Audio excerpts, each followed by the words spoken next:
You're simply the best. Better than all the rest.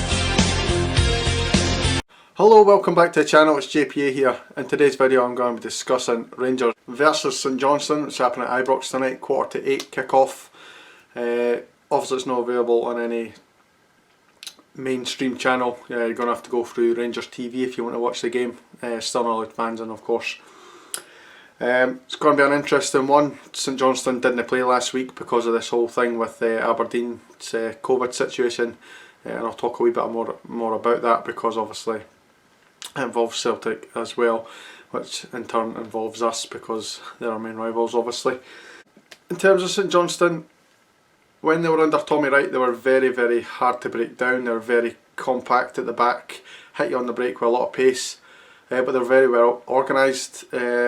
Callum Davidson looks to be doing a little bit something different, especially in his first game. Obviously he deployed a 3-4-3. Now I'm not naive enough to think that they're going to play a 3-4-3 at Ibrox and come in and play open. They're going to sit in, probably be even a back five. I'd imagine a 5-4-1 if I'm honest. And I think they'll play like pretty much every other team tends to do out with Celtic, and in fact, yeah, pretty much Celtic are the only team that actually comes and attacks us. So it's going to be very, very similar, I think, to the St Mirren game we had last week. We managed to score 3 past them. I'll tell you obviously my prediction a little bit later on in this video, but it's going to be an interesting one because they didn't play at the weekend. Now it remains to be seen whether taking a couple of days off is going to help them or no. I remember back to when we played Hibs in the Scottish Cup final. We had like almost 3 weeks off and they kept up playing almost right up to the game, and I think the advantage of playing helped them a little bit. We were a little bit stale, and obviously we went on to lose that game. So I think it'll probably be benefiting us more that we've played slightly more games than them, and we've remained competitive in the last couple of weeks. In terms of Rangers, there wasn't really any indication in the presser of any fresh injuries. I didn't really get an update to Jermaine Defoe's injury.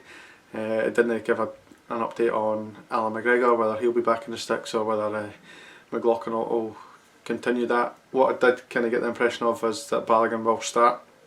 He was praised very highly, and rightly so. I think his performances have been really, really good in the last couple of weeks. So I said I'll talk about this, and I will, and I'm only really talking about it because it affects us in a weird kind of way, because I don't really want to be talking about Aberdeen or Celtic, but obviously there's things happened due to COVID breaking the kind of rules, if you like. Is it Bolingoli? Went off to Spain, came back, didn't even self-isolate, played in the game against Kilmarnock. Now a lot of people are pushing for points to be deducted or whatever. I don't know where that'll happen. I think some sanctions should be placed upon the club or the clubs involved, but whether that's points deduction, I'm not too sure about that. We all complained when the league was brought to an early halt last season, allowing Celtic to win the league. So if that kind of similar thing happened and we then won the league by however many points they get dropped, then it's going to be the same kettle of fish really, and we'd be pretty much hypocrites if we were to condone one and not the other. So I didn't quite agree with deducting points for the club, but I do think sanctions need to be put in place, fines or whatever. So obviously, in saying that, Celtic and Aberdeen are not playing their next 2 fixtures, and that's where Rangers come in. This gives us a massive opportunity to create a little bit of a gap. There's already a gap there between us and Celtic because of their draw at the weekend. So it'd be great to lay down a marker and get a couple of wins under our belts, because that's what they had just before everything collapsed in, was it March?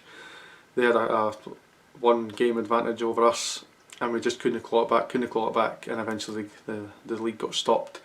So it's obviously advantageous for us to get 3 points on the board in the next couple of games and try and create a little bit of a gap and put a little bit of pressure on Celtic and see how it goes. So time for my prediction. Hopefully this video does get uploaded before the match. I've kind of left it really, really late. I had a lot to do last night involving getting my kids back to school, so I had a lot to kind of run about and do, and I didn't really have an opportunity. Anyway, that aside, I'm going to go for Rangers 2, St Johnstone 0. I know people are expecting probably more goals than what we did at the weekend, but I just think defensively St Johnstone will be a little bit more sound than St Mirren, and I don't think they'll be as open. I'm going to go for goal scorers of Morelos. I think he's hit a little bit of form again. And I'm going to go for Balogun, big boy header for the back, probably from a corner or some sort of set piece. So please tell me what you guys think down below in the comments. If you're new to the channel, please subscribe, it always helps my channel out and I'll be really grateful for that. I'm just going to leave it at that. It's pretty long video so far anyway. So I'll just let you get on with your night and enjoy the game. Thank you very much, and I'll see you in the next video. Cheers guys.